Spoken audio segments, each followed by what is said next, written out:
നാദാപുരത്തുള്ള ഒരു girls higher secondary സ്കൂളിലെ +1 വിദ്യാർത്ഥിനിയായ ഒരു പെൺകുട്ടി കുറച്ച് മാസങ്ങൾക്ക് മുന്നേ ഗർഭിണിയായിട്ടുണ്ടായിരുന്നു. ഈ പെൺകുട്ടിക്ക് വയറുവേദന വന്നതിനെ തുടർന്നിട്ട് ഹോസ്പിറ്റലിൽ കൊണ്ടുപോയപ്പോൾ ഡോക്ടർമാർ ചെക്ക് ചെയ്തപ്പോഴാണ് അറിഞ്ഞത് ഈ പെൺകുട്ടി പ്രഗ്നന്റ് ആണെന്നുള്ള കാര്യം. തുടർന്ന് പോലീസായി കേസായി ഈ പെൺകുട്ടിയെ ചോദ്യം ചെയ്ത് കഴിഞ്ഞപ്പോൾ ഈ പെൺകുട്ടി പറഞ്ഞ പേര് ആ പെൺകുട്ടിയുടെ സ്വന്തം അച്ഛന്റെ പേരാണ്. അന്ന് ആ പാവപ്പെട്ട മനുഷ്യൻ ഒരുപാട് ഉറക്കെ വിളിച്ച് കരഞ്ഞുകൊണ്ട് പറഞ്ഞു, ഞാൻ ചെയ്തിട്ടില്ല എന്ന്. അന്ന് ആരും അത് കേട്ടില്ല.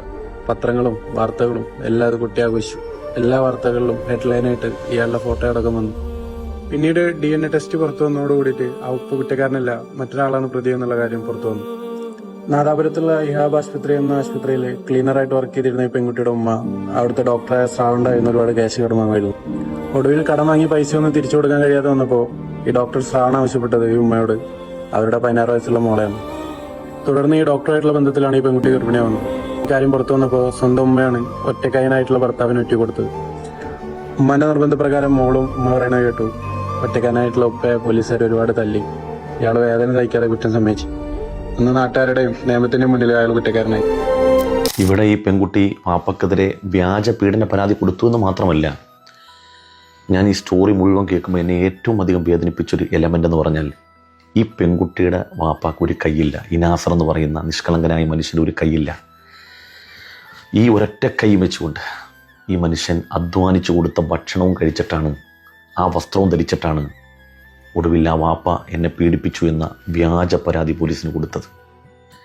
നമ്മളിതൊരു കേവലം ഒരു കഥയായി മാത്രം കേട്ടു പോകേണ്ട സംഗതിയല്ല. നാളെ നമ്മൾ ഓരോരുത്തരും അഭിമുഖീകരിക്കേണ്ടി വരുന്ന വലിയൊരു പ്രതിസന്ധികളിൽ ഒന്നാണ്. കാരണം നമ്മുടെ മക്കൾക്ക് നമ്മുടെ വാക്കിനേക്കാൾ വാല്യൂ കാമുകന്മാർ പറയുന്നതായി മാറി. അവരോടൊപ്പം ജീവിക്കാൻ വേണ്ടി എന്ത് തന്ത്രവും പ്രയോഗിക്കാൻ അവർ തയ്യാറായി എന്നുള്ളതാണ് ഈ കഥയിലൂടെ നമുക്ക് മനസ്സിലാകുന്നത്. ഇതാദ്യ സംഭവമൊന്നുമല്ല. സമാനമായ സംഭവം ഏതാനും വർഷങ്ങൾക്ക് മുമ്പ് തൃശ്ശൂർ നടന്നിരുന്നു. വീട്ടിൽ ബിൽഡിങ്ങിൻ്റെ പണിക്ക് വന്ന ചെറുപ്പക്കാരനുമായി മകൾക്കൊരു അടുപ്പമുണ്ടായി. ഈ ചെറുപ്പക്കാരനെ സംബന്ധിച്ച് വാപ്പാക്കറിയാം ഇവൻ ഫ്രോഡാണെന്ന്. ഇവർ തമ്മിലുള്ള അടുപ്പം കണ്ടപ്പോൾ വാപ്പ പെൺകുട്ടിയെ പല ആവർത്തി ശകാരിച്ചു, മോളെ ഇതുമായിട്ട് മുന്നോട്ട് പോകരുത്, അവൻ മഹാഫ്രോഡാണ്, കഞ്ചാവ് ഉൾപ്പെടെ ഉപയോഗിക്കുന്നവനാണ്, അവനെതിരെ ഒരുപാട് ആക്ഷേപങ്ങളും ആരോപണങ്ങളും നാട്ടിൽ പരക്കുന്നുണ്ട്, അതുകൊണ്ട് മോനെ ഈ പണിക്ക് നിൽക്കരുതെന്ന് പറഞ്ഞു. പക്ഷേ കേട്ടില്ല. അവരൊരുപാട് അടുത്തു. മാത്രമല്ല ഇവർ തമ്മിൽ പലപ്പോഴും തൃശ്ശൂർ നഗരവീഥികളിൽ വെച്ച് സംഗമിക്കുകയും ചെയ്തു. പിന്നീടുണ്ടായ സംഭവം എന്ന് പറഞ്ഞാൽ, ഇവർക്ക് രണ്ടുപേർക്കും പിരിയാൻ പറ്റാത്ത രൂപത്തിൽ ഇവർ വല്ലാതെ അടുത്തുപോയി. പല കാരണങ്ങളെ കൊണ്ടും പല കാര്യങ്ങളെ കൊണ്ടും ഇവർ അടുത്തുപോയി. ഒടുവിൽ എന്താ സംഭവിച്ചെന്ന് വെച്ചാൽ, ഈ ചെറുപ്പക്കാരൻ പറഞ്ഞു, നമ്മളുടെ മുന്നോട്ടുള്ള ബന്ധത്തിന് വാപ്പയാണ് ഒരു തടസ്സം, അതുകൊണ്ട് നീ ചെയ്യേണ്ടത് വാപ്പക്കെതിരെ ഒരു പീഡന പരാതി കൊടുക്കാൻ പറഞ്ഞു. ഈ നിഷ്കളങ്കനായ മനുഷ്യൻ രാവിലെ ജോലിക്ക് പോകുന്ന വഴി പോലീസുകാർ അറസ്റ്റ് ചെയ്തു. നാട്ടുകാരുടെ മുമ്പിൽ അപമാനഭാരം സഹിക്കാൻ വയ്യാതെ തലകുനിച്ച മനുഷ്യൻ ഇങ്ങനെ പോവാണ്. സ്വന്തം മകളെ പീഡിപ്പിച്ചവൻ എന്ന ചിന്ത മനുഷ്യരുടെ മനോമുഖരങ്ങളിൽ ഉയർന്നു വരികയും അതിൻ്റെ പ്രതിഷേധ സ്വരങ്ങൾ മാത്രമല്ല, അവരുടെ മുഖത്ത് അതിൻ്റെ ആ പ്രതിഷേധം മലയടിക്കുന്ന അങ്ങേയറ്റം ദൃഷ്ടമായ ഒരു ജീവിയെ കാണുന്നത് പോലെ അദ്ദേഹത്തെ തുറച്ചു നോക്കിക്കൊണ്ടിരിക്കുന്നു. ക്രോധവും ദേഷ്യവും അദ്ദേഹത്തോട് പ്രകടിപ്പിക്കുന്ന മുഖഭാവത്തോട് നിൽക്കുന്നു. അവരുടെ എല്ലാം മുമ്പിലൂടെ ഈ വിലങ്ങ് വെച്ച കൈകളുമായി അദ്ദേഹം പോലീസ് ജീപ്പിലേക്ക് കയറി. പിന്നീട് സംഭവിച്ചത്, കുറേ കാലം കഴിഞ്ഞപ്പം ആ പെൺകുട്ടിക്ക് മനസ്സിലായി ഇവൻ ചതിക്കുകയായിരുന്നു. ഇവൻ അവളെ ലൈംഗികമായി ഉപയോഗിക്കാൻ വേണ്ടി മാത്രമാണ് ഇവളെ കൊണ്ടു നടന്നത്. അങ്ങനെ ആ പെൺകുട്ടിക്ക് പശ്ചാത്താപം വരികയും പോലീസിനോട് എൻ്റെ പിതാവല്ല പീഡിപ്പിച്ചത്, മറ്റൊരുത്തനാണെന്ന് പറയുകയും ഈ പെൺകുട്ടിയെ പിന്നീട് ഒരു ചാനൽ ഇൻ്റർവ്യൂ ചെയ്തതൊക്കെ നമ്മൾ മീഡിയയിലൂടെ കണ്ടതാണ്. എന്നാലോചിച്ച് നോക്കിയേ, ഇത്രയും ക്രൂരമായ മനസ്സുമായി നമ്മുടെ മക്കൾ നമുക്കെതിരെ പരാതി പറയേണ്ടി വരുന്നത് എന്തുകൊണ്ടാണ്? നമ്മൾ ചിന്തിച്ച് നോക്കിയേ.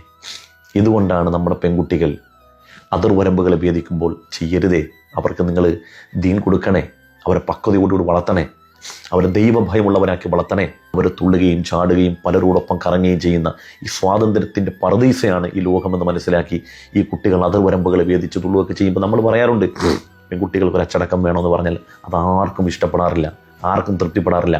ആണില്ലാത്ത അച്ചടക്കം എന്തിനാണ് പെണ്ണിനെന്ന് ചോദിക്കാറുണ്ട്. പെണ്ണെ, നീ പെണ്ണാണെന്ന് മനസ്സിലാക്കുക. നീ എപ്പോഴും ഇരയാണ്. പുരുഷൻ എപ്പോഴും വേട്ടക്കാരനുമായിരിക്കും. ഇൻസ്റ്റാഗ്രാം വഴി ഒരു പുരുഷനെയും ഒരു സ്ത്രീയും പീഡിപ്പിച്ചിട്ടില്ല. ഒരു സ്ഥലത്തും കൊണ്ടുപോയി ഒരു ചെറുപ്പക്കാരനെയും ഒരു പെണ്ണ് വാടകയ്ക്ക് മുറിയെടുത്ത് പീഡിപ്പിച്ചിട്ടില്ല. ആരെയും ഗർഭിണിയാക്കിയിട്ടുമില്ല. ചതിക്കപ്പെട്ടത് മുഴുവനും പെൺകുട്ടികളാണ്. വേട്ടക്കാരനോ പുരുഷനാണ്. ശരീരം കാംക്ഷിച്ച് നടക്കുന്ന, താല്പര്യപ്പെട്ട് നടക്കുന്ന ഒരുപാട് ആളുകൾ ചുറ്റുവട്ടത്തുണ്ട്. അവർക്ക് ഈ ശരീരം മാത്രം മതി. അവർ പ്രണയം എന്നൊക്കെ അനുരാഗത്തിൻ്റെ ദിവ്യപ്രണയം എന്നൊക്കെ അവർ പറയുന്നെങ്കിലും ആസ്വാദനം കഴിഞ്ഞാൽ എല്ലാം പഴഞ്ചാക്കാണ്. അങ്ങനെ നടക്കുന്ന ഒരുപാട് പേരുണ്ട്. എത്ര ആളുകളുടെ ജീവിതം. ഈ സമീപകാലത്തൊരു പെൺകുട്ടി കാമുകൻ്റെ വീട്ടിൽ വന്ന് തൂങ്ങി മരിച്ചില്ലേ? എന്തുകൊണ്ടാണ്? അവൻ്റെ ഫോണിൽ നിന്ന് ഈ പെൺകുട്ടി പരിശോധന നടത്തിയപ്പോൾ അവൻ്റെ ഫോണിൽ ഇവളെ കൂടാതെ പല പെണ്ണുങ്ങളുമായുള്ള ബന്ധം. ഇങ്ങനെ എത്ര സംഭവങ്ങൾ നമ്മുടെ ചുറ്റുവട്ടം നടന്നു. അതുകൊണ്ട് പെൺമക്കളെ നിങ്ങൾ മനസ്സിലാക്കണം, നിങ്ങൾ പെണ്ണാണെന്ന് പറഞ്ഞ് എന്തുകൊണ്ടാണെന്നറിയോ? അമ്മയുടെ മീറ്റിംഗ് കഴിഞ്ഞ് പെൺകുട്ടികൾ പുറത്തേക്ക് വരുമ്പം, നടിമാർ പുറത്തേക്ക് വരുമ്പം നീലക്കുയിലിൻ്റെ ക്യാമറ എന്തുകൊണ്ടാണ് പെണ്ണുങ്ങളുടെ ചില പ്രത്യേക ഭാഗത്തേക്ക് മാത്രം ആ ക്യാമറ നീങ്ങുന്നത്? എന്തേ ഇപ്പുറത്ത് പുരുഷന്മാർ വരുന്നില്ലേ, നടന്മാർ വരുന്നില്ലേ? എന്തേ അവരിലേക്ക് തിരിക്കാത്തത്? നിന്നെ കച്ചവട വസ്തുവാക്കുകയാണ്. നിന്റെ ശരീരത്തിനാണ് മാർക്കറ്റും ലൈക്കും വ്യൂസും. നീ അത് മനസ്സിലാക്കണം. അത് പരിശുദ്ധമാണ്, ഒരു പരിഭാവനമാണ്. അത് നീ നിന്റെ ഭർത്താവിന് കൊടുക്കാനുള്ളതാണ്. ഞങ്ങളെയൊക്കെ 7-ാം നൂറ്റാണ്ടുകാരും 6-ാം നൂറ്റാണ്ടുകളൊക്കെ ആക്കിയാലും കുഴപ്പമില്ലെന്നേ. പക്ഷേ ഈ കണ്ടാൽ പഠിക്കാത്തവൻ കൊണ്ടാൽ പഠിക്കുമെന്ന് പറയുന്ന പോലാണ് പലതും. ഭാവിയിൽ അതൊക്കെ നമ്മൾ അഭിമുഖീകരിക്കേണ്ടി വരും. അതുകൊണ്ട് രക്ഷകർത്താക്കളോട് പറയാണ്, മക്കളെ നിങ്ങൾക്ക് വേണോ? അവർ നല്ല രൂപത്തിൽ ജീവിച്ച് കുടുംബമായിട്ട് ജീവിക്കുന്ന കാണണോ? നിങ്ങളോടൊക്കെ എനിക്ക് പറയാനുള്ള ഒരേ ഒരു കാര്യം, മക്കളെ ധാർമ്മിക ബോധമുള്ളവരാക്കി വളർത്തുക.